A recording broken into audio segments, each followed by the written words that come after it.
Yes, sir. Okay. I don't know what happened.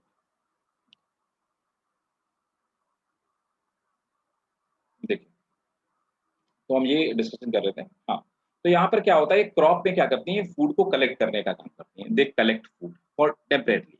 तो crop तो food collect करने के फंक्शन में आता है। नेक्स्ट आप आ जाते हैं स्टमक। तो स्टमक में डाइजेशन का प्रोसेस होता है। स्टमक के नीचे आप देख पा रहे हैं, इसे गिजार्ड कहते हैं। तो नॉर्मली जो गिजार्ड होता है, गिजार्ड क्या करता है कि फूड को क्रश करने का काम करता है ना, फूड को ब्रेक करने का काम करता है। कई बारी जो कुछ ऐसे बर्ड्स होते हैं जो ग्रेन्स के साथ-साथ में स्टोन्स भी खाते हैं, जैसे पिजन। तो पिजन वगैरह क्या करते हैं, वो स्टोन खाते हैं। तो स्टोन खाने के पीछे पर्पज़ क्या होता है? एक्चुअली स्टोन्स क्या करते हैं, जब फूड अंदर जाता है तो स्टोन्स क्या करते हैं, वो आपस में एक-दूसरे के साथ में टकराते हैं। जिसकी वजह से क्या होता है, फूड जो उन्होंने खा रखा हो तो ग्राइंड हो जाता है। तो फूड को ग्राइंड करने के लिए वो स्टोन्स का यूज़ करते हैं उनकी बॉडी, इसलिए वो साथ में ग्रेन्स के साथ में स्टोन भी खा जाते हैं। गिज़ार्ड का काम क्या होता है, गिज़ार्ड नॉर्मली फूड को क्रश करने का काम करता है, जिससे फूड को और क्रश किया जा सके और छोटे पार्टिकल में कन्वर्ट किया जा सके। इंटेस्टाइन ऑब्वियसली फाइनल डाइजेशन का काम यही करता है और ये एनस होता है, ठीक है?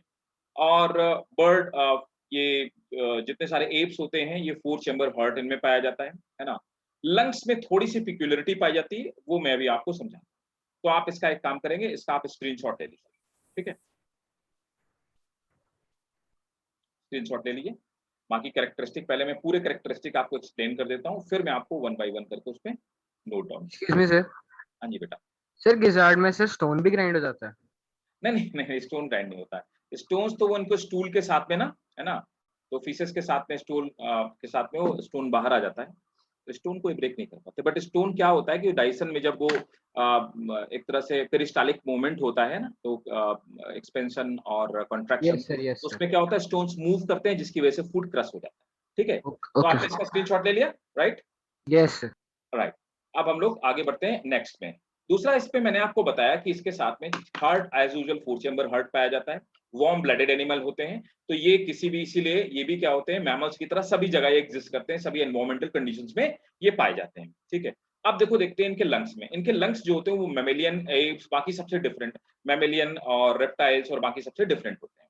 तो देखो इनके लंग्स का जो स्ट्रक्चर होता है, इनमें एयर सैक पाए जाते हैं। तो वो 2 तरह से काम करते हैं, एक तो ब्रीथिंग में भी हेल्प करते हैं, दूसरा एरोडायनामिक्स में भी वो हेल्प करते हैं। These are the lungs of ape. ये देखो, ये एप्स के लंग्स हैं। अब देखो, इनमें आप देख पा रहे होंगे कि यहाँ पर जो लंग्स वाला पार्ट है, ये वाला पार्ट आप देख पा रहे होंगे। तो लंग्स के साथ में, तो ये वाला तो प्रॉपर लंग्स का पार्ट है, ये प्रॉपर इनके लंग्स हो गए। सिर्फ ये वाला पार्ट इनके, ये लंग्स हो गए। तो ऑब्वियसली इस तरह के लंग्स हमारी आपकी बॉडी में भी पाए जाते हैं और बाकी के मैमल्स में भी पाए जाते हैं। ये इनका लंग्स वाला पार्ट हो गया।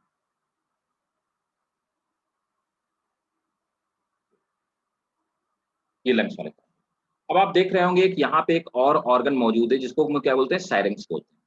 तो हम आप जब बात करते हैं तो हमारे आपकी बॉडी में, है ना, तो लैरिंक्स पाया जाता है। तो लैरिंक्स क्या होता है? लैरिंक्स वो पार्ट है जिसको हम वोकल कॉर्ड, जहाँ पे वोकल कॉर्ड अंदर होती है, तो लैरिंक्स वो पार्ट है जिसे हम साउंड बॉक्स कहते हैं। तो लैरिंक्स से हम आप साउंड प्रोड्यूस करते हैं, मतलब हमारे आपके अंदर जो बात करने की कैपेबिलिटी होती है, कम्युनिकेट करने की कैपेबिलिटी होती है, बोल करके। तो वो कैपेबिलिटी हमें लैरिंक्स प्रोवाइड कराता है।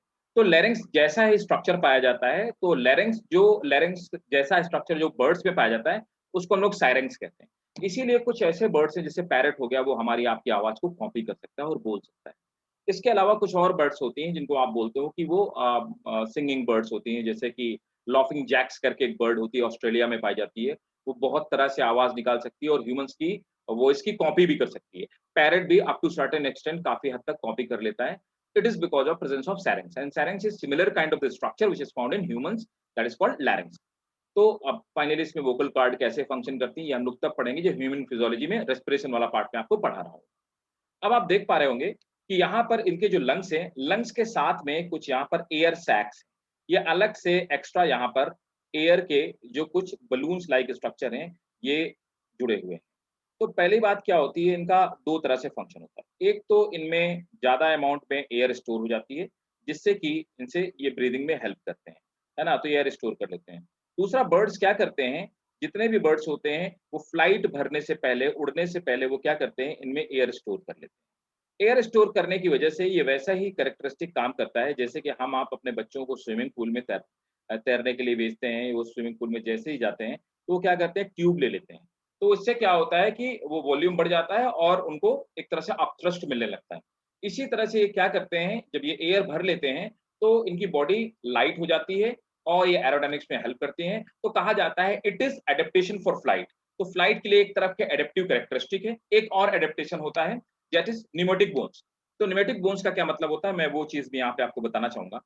तो ये जितने भी एप्स पाए जाते हैं, इनकी जो बोन्स होती हैं दे हैव हॉलो, ठीक है। तो ये हॉलो बोन्स पाई जाती हैं। हॉलो बोन्स का मतलब क्या होता है, they do not have they do not have do not have bone marrow. तो देखो इनमें बोन मैरो नहीं पाई जाती।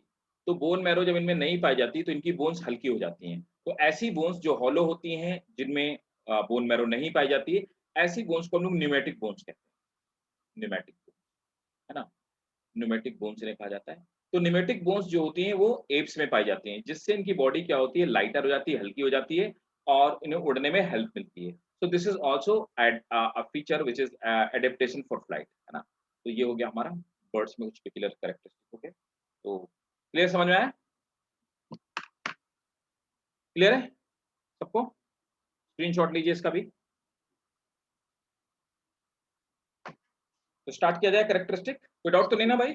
सर एक बारी सर हॉलो बोन्स वाला टॉपिक बताना अभी। हॉलो बोन्स क्या होता है कि अर्पित, जो एप्स होते हैं ना, बर्ड्स, यस तो सर। बर्ड्स में जो बोन होती है ना, जैसे हमारी आपकी जो बोन्स है, तो हमारी आपकी बोन्स के अंदर क्या है कि एक जेल जैसा कुछ स्ट्रक्चर है, उसको हम लोग बोन मैरो कहते हैं। ये भी हम लोग ह्यूमन फिजियोलॉजी में पढ़ेंगे कि बोन मैरो क्या होती है, किस चीज से बनी होती है, क्या फंक्शन होता है। कुल मिला के वो ब्लड बनाने का काम करती है। तो हमारी आपकी बॉडी में जो बोन्स पाई जाती हैं they are not hollow bones, वो बोन्स सॉलिड हैं।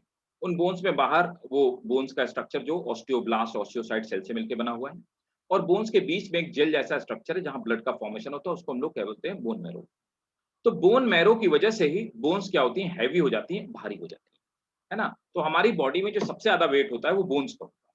और बोन्स में भी सबसे ज्यादा वेट, इस वेट ज्यादा इसलिए होता है क्योंकि एक लिविंग एनिमल्स की बोन ज्यादा भारी होती है क्योंकि उनमें बोन मैरो पाई जाती है। और जो डेड एनिमल्स होते हैं जिनकी बोन्स बाद में स्केलेटन में कन्वर्ट हो जाती हैं, तो वो हल्की हो जाती है क्योंकि बोन मैरो बाद में गायब हो जाता है ना, रॉट हो जाता है। तो ये जो बर्ड्स होते हैं उनमें बोन मैरो पाई ही नहीं जाती। तो जब बोन मैरो नहीं पाई जाती तो इनकी बोन्स हॉलो होती हैं, अंदर से खोखली होती हैं। तो बोन मैरो वाला जो प्लेस होता है वो हॉलो होता है। ऐसी बोन्स को हम लोग न्यूमेटिक बोन्स कहते हैं।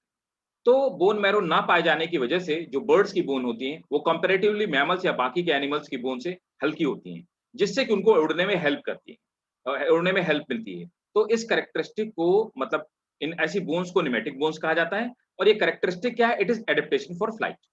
क्लियर है? Yes sir. ठीक है। अब इसका स्क्रीनशॉट लीजिए। अब मैं एक एक करके पॉइंट नोट कराता हूँ। पहला point, the birds are bipedal.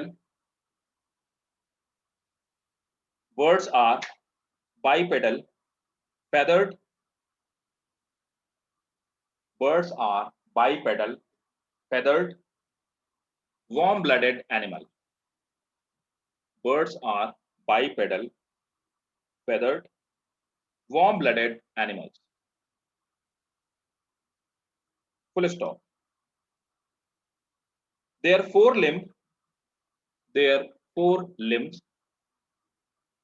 modify into their four limbs. Could you please start from the हाँ जी starting? बेटा।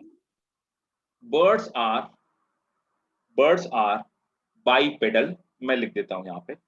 Birds are bipedal. Birds are bipedal, है ना। तो वो दो पैरों से चलते हैं। Birds are bipedal, feathered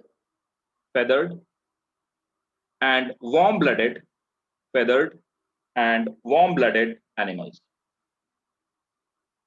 Next point.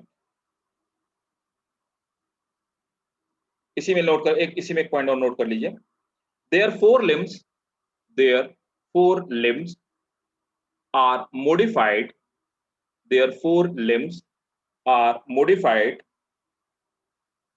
into wings. Their four limb modified into wings. Next point, the hind limbs adapted for various functions like walking, perching, swimming, etc. Next point,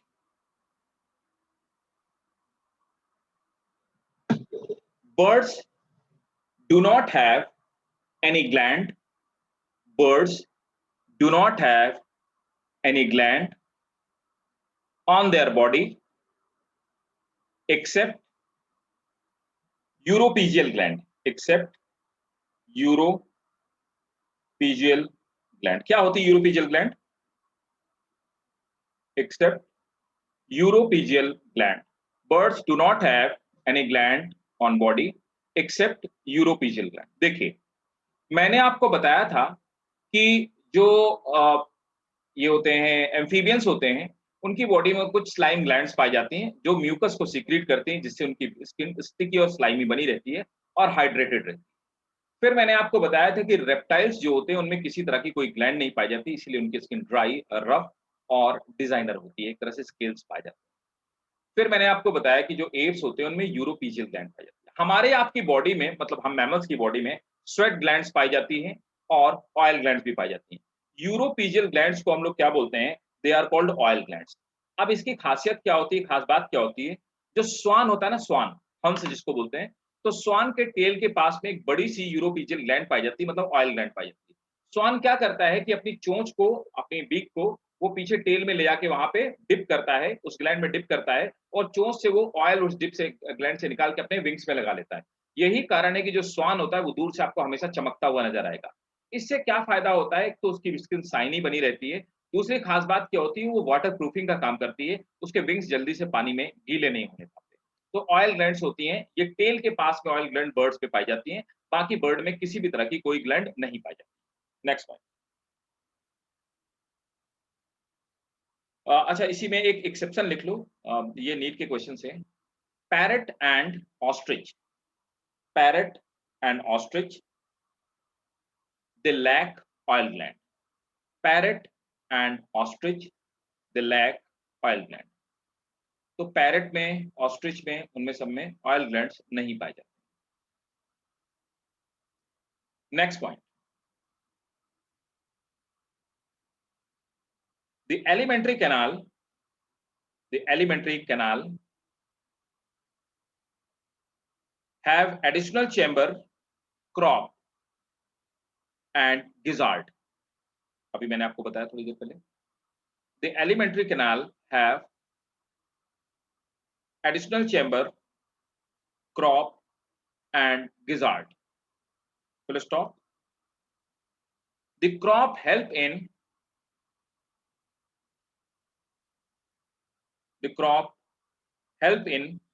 storage of food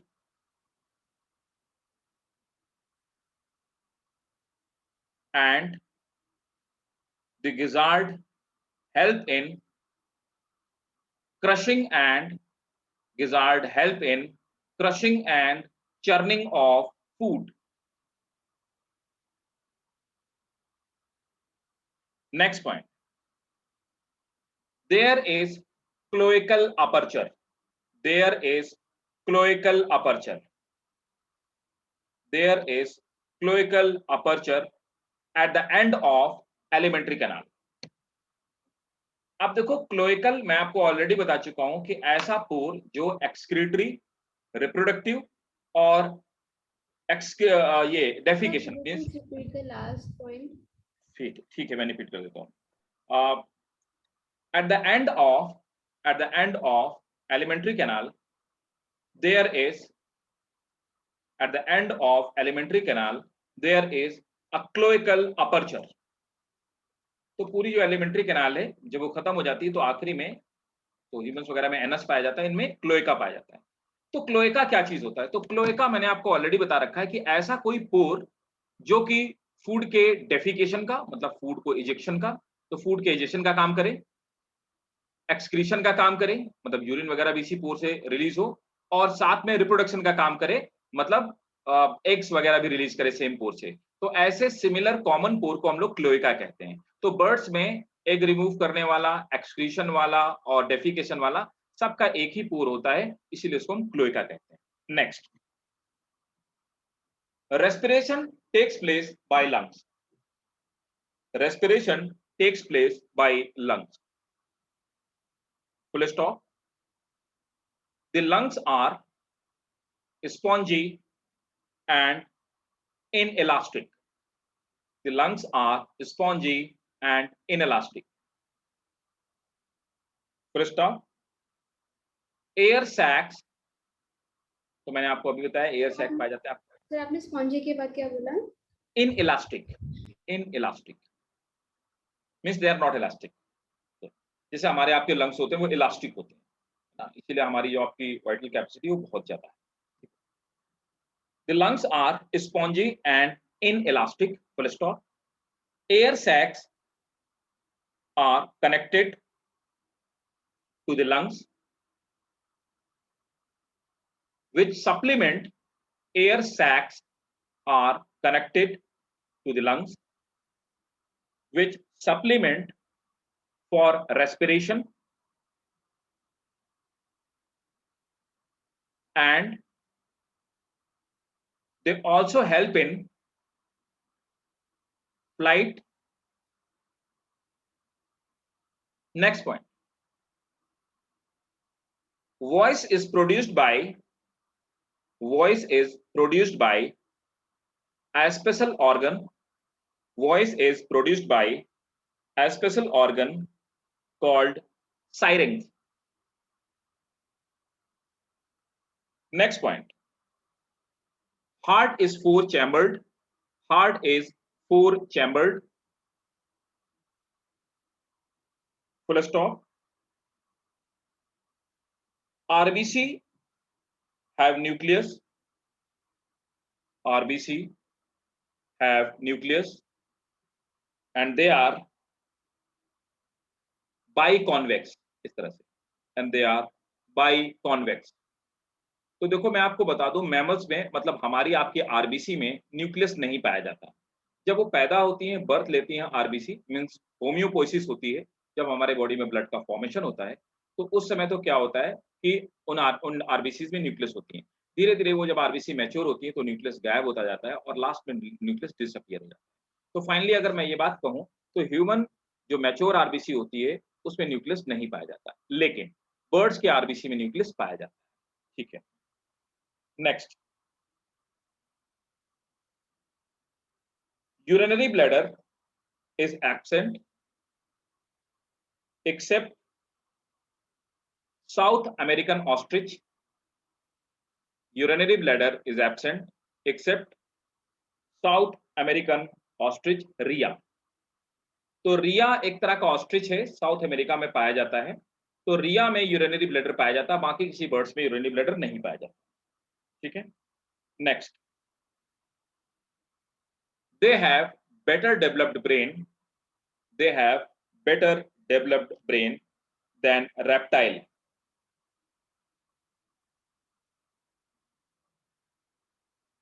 Next point, birds have well developed sense of sight. इनका जो optical part होता है वो बहुत strong होता है। birds have keen sense of sight but poor sense of smell. मतलब कि जो इनकी नॉस्ट्रिल्स होती हैं, है ना, इनमें जो ऑल्फैक्टरी न्यूरॉन्स पाए जाते हैं वो कम डेवलप्ड होते हैं और इनकी जो आईज होती हैं वो ज्यादा डेवलप्ड होती हैं। आप ये सोचिए कि जो ऐसी बर्ड जो फिशिंग करने वाली बर्ड्स होती हैं वो सेकंड के 200 पार्ट में, एक सेकंड के 200 पार्ट में अपने टारगेट को लॉक कर लेते हैं। ठीक है, अब आप समझ सकते हैं कि इनकी जो आईज होती हैं वो कितनी ज्यादा डेवलप्ड होती हैं, लेकिन इनका जो सेंस ऑफ स्मेल होता है that is poorly developed. Next, Many birds have sexual dimorphism. Many birds have sexual dimorphism. तो आपको पता है सेक्सुअल डाइमॉर्फिज्म का मतलब होता है मेल और फीमेल अलग दिखाई देते हैं। तो आप बर्ड्स में देख के पहचान सकते हैं मेल बर्ड है, फीमेल बर्ड है ना, इसको सेक्सुअल डाइमॉर्फिज्म बोलते हैं। जैसे कि पीकॉक में जिनके विंग्स पाए जाते हैं वो कौन होते हैं? तो जो नाचने वाले मोर होते हैं कौन होते हैं जिनके विंग्स पाए जाते मेल। हैं? राइट, मेल होते हैं वो, है ना। और जो फीमेल होती है उसमें वो विंग्स वो पीछे की तरफ जो टेल के पार्ट पे जो पाए जाते हैं ना, वो नहीं पाए जाते हैं ना वैसे। तो वो एक्चुअली थोड़ा-सा डायरेक्शन चेंज करने में काम करते हैं, कुछ ग्लाइडिंग में हेल्प करते हैं, बाकी और भी थोड़े-थोड़े सेकेंडरी फीचर्स हैं उनके। नेक्स्ट, फीमेल्स हैव, इंपॉर्टेंट है question, females have usually well developed single left ovary and oviduct. ये पूछा हुआ क्वेश्चन है नीट में, 2-3 बार पूछा हुआ question. Female have usually well developed single left ovary and oviduct. तो नॉर्मली बर्ड्स में एक ही ओवरी पाई जाती है, वो लेफ्ट साइड पाई जाती है और वही डेवलप्ड होती है, बाकी दूसरी वाली अनडेवलप्ड होती है, रूडिमेंट्री होती है। ठीक है, ऐसा नहीं गायब नहीं होती, रूडिमेंट्री होती है। ठीक है, Sir, please repeat. Generally birds have well developed single left ovary, well developed single left ovary and oviduct. So this was all about the apes. किसी को कोई डाउट कहीं पे किसी पॉइंट में? कोई डाउट नहीं? क्लियर है सबको? ठीक है, तो अब नेक्स्ट क्लास में आ जाते हैं। अगला क्लास है मैमेलिया, मींस लास्ट क्लास है वो मैमेलिया।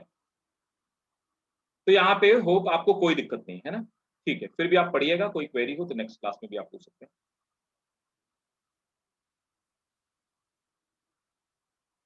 अब देखो नेक्स्ट मैमल्स में आ जाते हैं।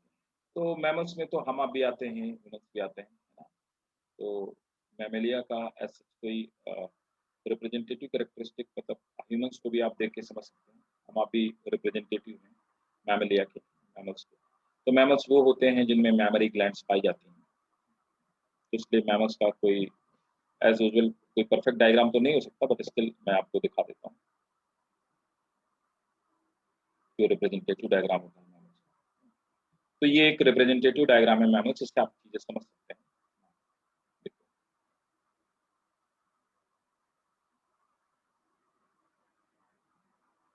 तो ये कैट का है। तो देखो क्या है, ब्रेन ये ऊपर आगे की तरफ ब्रेन पाया जाता है, तो हेड में ब्रेन पाया जाता है। अब बोलोगे हेड में ब्रेन नहीं पाया था तो कहाँ पाया जाता है? तो भाई साहब आपको मैं बता सकता हूँ कि हमने इंसेक्ट में पढ़ा हुआ था कि उसके हेड में ब्रेन नहीं होता है। तो उसकी जो सर्कमफेरेंगल रिंग होती है ना, गैंग्लिया होती हैं, वो ब्रेन के क्या होती हैं, वो एंटीरियर गैंग्लिया थोड़ी आगे निकली होती है, बाकी ब्रेन का मेन पार्ट जो होता है, जो रिंग के फॉर्म में होता है न्यूरॉन्स, वो उसका ब्रेन के पीछे भी होता है। तो यहाँ पर आप देख पा रहे हैं ब्रेन हेड वाले पार्ट में पाया जाता है। ये पीछे स्पाइनल कॉर्ड है जो पूरी की पूरी यहाँ पे है, और स्पाइनल कॉर्ड कैसी है, ये डॉर्सल साइड पे है। हमारी आपकी स्पाइनल साइड कहाँ पे है? डॉर्सल है कि वेंट्रल है हमारे आप में? बोलो भाई। सिंपल है, देखो ये वाला पार्ट जो अपना है ना, ये वाला part, this is ventral part. हमारा जो पीछे वाला पार्ट है ना, पीठ वाला, बैक वाला पार्ट, इसको हम डॉर्सल पार्ट बोलेंगे। ठीक है भाई, पहले ह्यूमन मंकी के जैसे चलता था, है ना, ओरांगुटांग, गोरिल्ला, चिंपैंजी के जैसे, तो वो तो झुक के ही चलते हैं ना। तो नीचे वाला पार्ट वेंट्रल हुआ, पीछे वाला पार्ट डॉर्सल हुआ।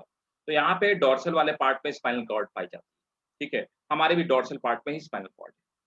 अब देख पा रहे होंगे आप यहाँ पे, ये इसमें नेजल कैविटी हो गई, बकल कैविटी मतलब मुंह के अंदर जो खाली जगह है, ट्रैकिया जिसको कि हम विंड पाइप कहते हैं, तो विंड पाइप पाया जाता है, विंड पाइप मैं लिख देता हूँ।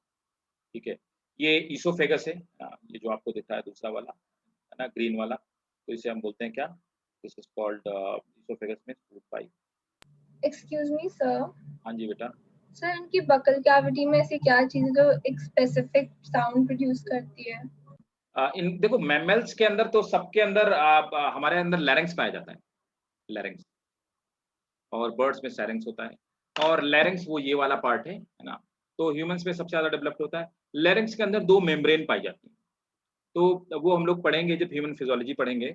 और वो मेम्ब्रेन क्या होती है, जब हम अपने लंग से एयर को बाहर की तरफ निकालते हैं तो वो मेम्ब्रेन वाइब्रेट करती है, उस मेम्ब्रेन के वाइब्रेशन की वजह से साउंड प्रोड्यूस होता है। ठीक है सर इसमें लारिंक्स नहीं है? नहीं पाया जाएगा, यहाँ पे दिखा नहीं रखा है, लैरिंक्स भी पाया जाएगा, लैरिंक्स होगा, वो डेवलप नहीं होता, डेवलप नहीं होता उतना, है ना, बिल्कुल डेवलप, जैसे कि जिराफ वगैरह बिल्कुल नहीं बोल पाते, तो उनके अंदर बिल्कुल डेवलप रूडिमेंट्री कंडीशन में होता है ना।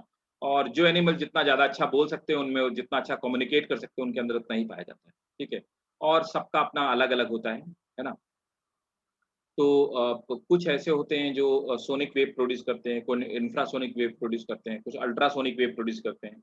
तो अलग अलग जो लैरिंक्स होता है वो अलग अलग टाइप की वेव्स प्रोड्यूस करता है, मैकेनिकल वेव्स प्रोड्यूस करता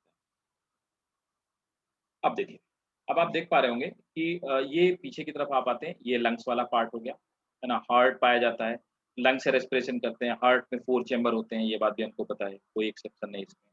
ठीक है, ये गॉल ब्लैडर हो गया, लिवर हो गया, ये डायाफ्राम हो गया। तो डायाफ्राम क्या करता है, आगे की तरफ ये रेस्पिरेटरी सिस्टम, पीछे की तरफ डाइजेस्टिव सिस्टम, इनको अलग करने वाला एक कर्टेन जैसा स्ट्रक्चर है, एक बैरियर है, मसल्स का मस्कुलर बैरियर है, जो कि इनको अलग अलग करता है। क्योंकि एनिमल कैसे कैसे भी ऊपर नीचे हो सकता है, तो क्या होता है, अगर ये डाइजेस्टिव सिस्टम आगे की तरफ शिफ्ट हो जाएगा तो लंग्स वगैरह डैमेज हो सकते हैं, इसलिए हमारे आपके अंदर डायाफ्राम पाया जाता है, जो ऊपर की तरफ जो हमारी कैविटी होती है ना, रेस्पिरेटरी कैविटी, और नीचे की तरफ जो एब्डोमिनल कैविटी होती है, उनको अलग अलग करने का। ये स्टमक हो गया, किडनी हो गई, लार्ज इंटेस्टाइन, एनस और testis, urethra, urinary bladder, spleen, सब हमारे आप जैसे ऑर्गन पाए जाते हैं।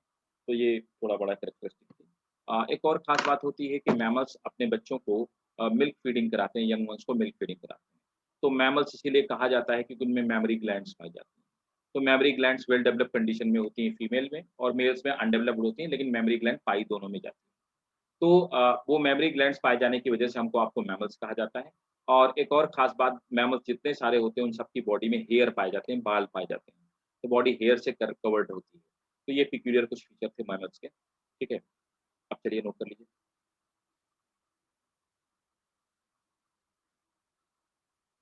तो give me just 1 second, 1 second.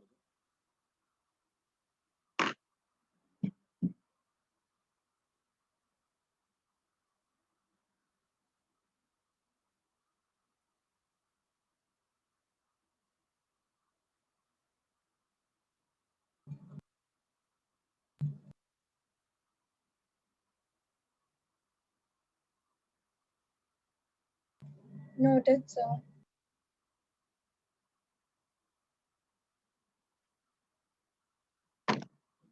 हाँ जी बेटा, चलो नोट करना स्टार्ट करो। तो फर्स्ट पॉइंट नोट करेंगे, these animals are these animals are warm blooded, these animals are warm blooded। तो वार्म ब्लडेड का मतलब हुआ कि वो क्या कर सकते हैं, अपने बॉडी के टेम्परेचर को मेंटेन कर सकते हैं। These animals are warm blooded, they have hair on their body, they have hair on their body, and mammary glands and mammary glands for mammary glands for the milk feeding, mammary glands for milk feeding to young ones, full stop। there are about 4,000 species, there are about 4,000 species found in mammals, there are about 4,000 species found in mammals across the world, across the world। Next point, oil gland and sweat glands, oil gland and sweat glands are present on skin, oil gland and sweat glands are present on skin। Next point, mammals possess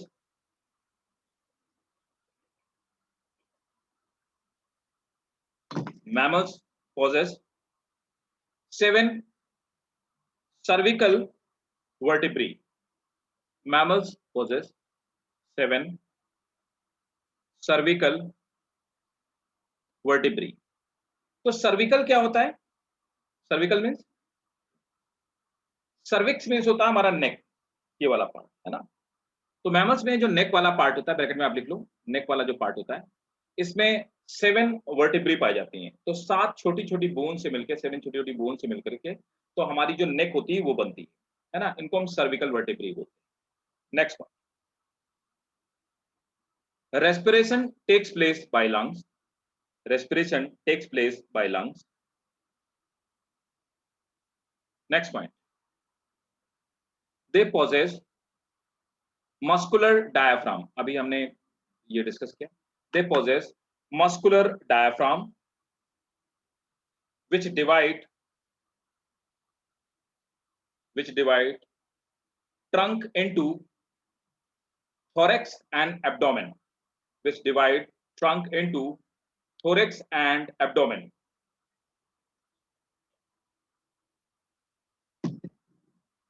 Next point. So please repeat once again. They possess muscular diaphragm. They possess muscular diaphragm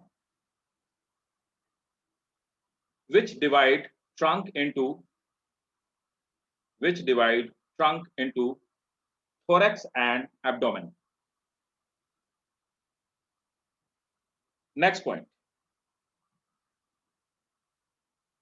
The brain is large and have well-developed cerebrum,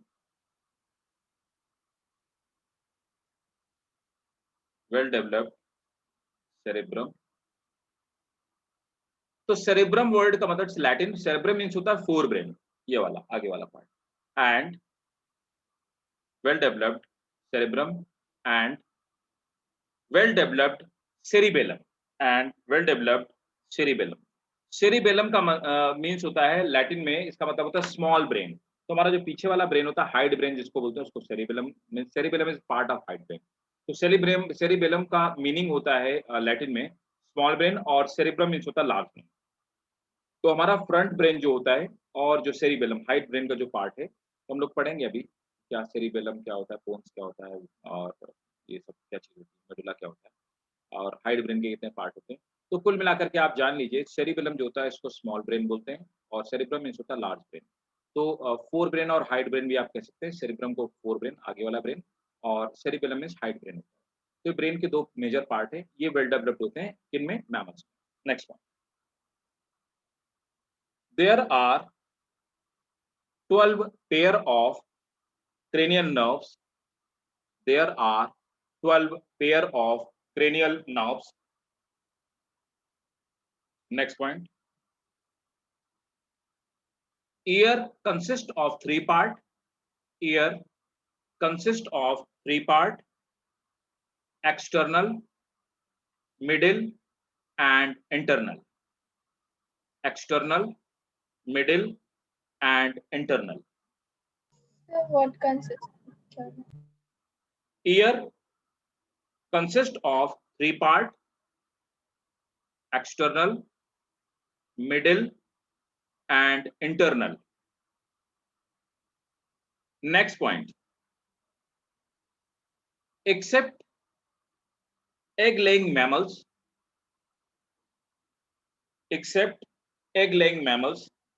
they are viviparous. तो viviparous आपको पता होगा, तो viviparous वो होते हैं जो अपने बच्चों को लाइव बर्थ देते हैं, अपने छोटे यंग वंस को बर्थ देते हैं। तो कुछ एग लेइंग मैमल्स होते हैं। तो एग लेइंग मैमल्स कौन कौन से हैं, जैसे आपको पता होगा, हाँ, प्लेटिपस हो गया, एडिकना हो गया, है ना, एंट ईटर जो होता है। Next point, mammals are found in all type of habitat. Mammals are found in all type of habitat. तो देखिए ये हम लोगों ने this was all about the animal kingdom. तो एनिमल किंगडम अपना कंप्लीट हो गया है ना। तो आप पढ़ेंगे पूरा के पूरे, मैंने आपको सब फाइलम बताया, मैंने आपको एक क्लास में ये भी बताया पहली क्लास में, तो what is the criteria of classification, coelom क्या होता है ना, और मेटामेरिक सेगमेंटेशन क्या होते हैं, स्यूडो सेगमेंटेशन क्या होते हैं, और मैंने आपको ये भी बताया कि सिमेट्रीज क्या होती है ना। ये सब चीज़ें हम लोग पढ़ चुके हैं। आप एक बार फिर से पढ़िएगा, ध्यान से पढ़िएगा, और अगर कोई कंफ्यूजन हो तो आप समझ आया भाई सबको, कोई डाउट किसी को? हाँ जी, सबको क्लियर है every point? Yes sir. Yes sir. तो अब देखो क्या है। अच्छा, और किसी का कोई टेस्ट या फिर किसी भी तरह का एग्जाम किसी के स्कूल में, आपके किसी के भी स्कूल में? यस सर, सर मेरे स्कूल में आने वाला है। अच्छा, क्या आने वाला है सिलेबस में? Sir morphology of flowering plants and anatomy of flowering plants. अच्छा, मॉर्फोलॉजी ऑफ फ्लावरिंग प्लांट। कब से एग्जाम? सर मेरा है 23rd। 23rd। अच्छा, अभी तो पॉसिबल नहीं हो पाएगा, नहीं हो पाएगा तब तक तो। और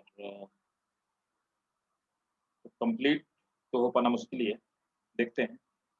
और साची आपका भी, आपका तो पता है ना, आपका सेल बायोलॉजी का। तो Sachi, can you join Monday Friday, on Monday Friday at 4 o'clock, है ना? ठीक है, तो मंडे फ्राइडे है ना, अब मिस नहीं करना, ठीक है ना?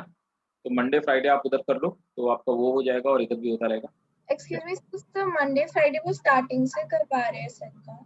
मंडे बस जस्ट स्टार्ट किया है, मतलब मैंने टॉपिक लास्ट टाइम उनका क्या हुआ, उनका भी एनिमल किंगडम में पूरा खत्म हुआ। उनमें से किसी ने भी मेरे से बोला कि सर हमारे सिलेबस में सेल साइकिल वाला चैप्टर आ रहा है ना, ये है cell cycle and cell division करके, है ना, तो ये आ रहा है। तो मैंने उनका मॉर्फोलॉजी, एनाटॉमी और स्ट्रक्चरल ऑर्गेनाइजेशन इन एनिमल्स करके ये सब छुड़वा दिया, है ना, और we started with the cell cycle and cell division, है ना, यहाँ से स्टार्ट किया। तो मैंने cell cycle cell division start किया हुआ है। तो मैं क्या करूँगा, सेल साइकिल अभी उनको समझाया हुआ है, तो सेल साइकिल और सेल डिवीजन करके, मतलब मियोसिस माइटोसिस करके, मेरे हिसाब से हो सकता है नेक्स्ट क्लास में खत्म हो जाए। तो अगर नेक्स्ट क्लास में ये खत्म हो गया, तो उसके बाद फिर मैं बायोमोलिक्यूल नहीं पढ़ाऊंगा, फिर मैं पढ़ाऊंगा cell the unit of life, है ना। तो उसमें क्या होगा, आपका कवर हो जाएगा, तो आपको सेल के दोनों जो प्रॉपर मेजर चैप्टर है वो कवर हो जाएगा, ठीक है ना।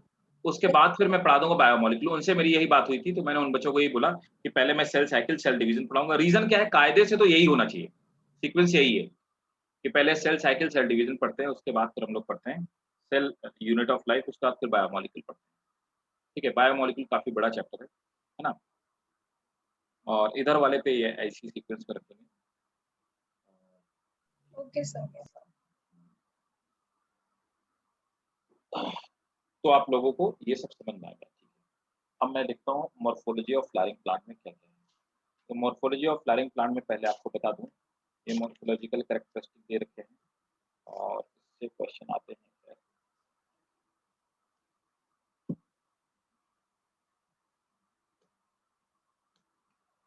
इसमें आपके फैमिलीज कम है फॉर्चुनेटली, दो डाइकॉट फैमिलीज हैं, एक मोनोकॉट फैमिली है, तो ये दे रखे हैं।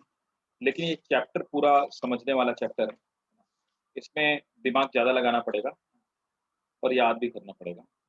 तो स्टार्ट करते हैं इस चैप्टर को।